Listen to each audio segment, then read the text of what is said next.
L'Union européenne demande l'aide de la Turquie pour fermer la route des Balkans. À quelques heures d'un sommet des 28 sur la crise migratoire, la chancelière allemande Angela Merkel s'est entretenue à Bruxelles avec le chef du gouvernement turc Ahmet Davutoglu. Ankara a déjà reçu une aide européenne de 3 milliards d'euros destinée aux plus de 2,5 millions de Syriens réfugiés sur son territoire. L'objectif de Bruxelles est d'appliquer à la lettre les règles de l'espace Schengen en ne laissant entrer en Grèce que les demandeurs d'asile et lever d'ici la fin de l'année les contrôles frontaliers mis en place unilatéralement à l'intérieur de l'Union. Mais la crise migratoire n'est pas le seul sujet que les Européens souhaitent aborder avec la Turquie.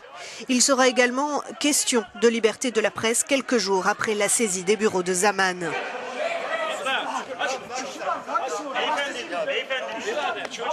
Ce quotidien, le plus vendu en Turquie, était particulièrement critique envers le gouvernement islamo-conservateur.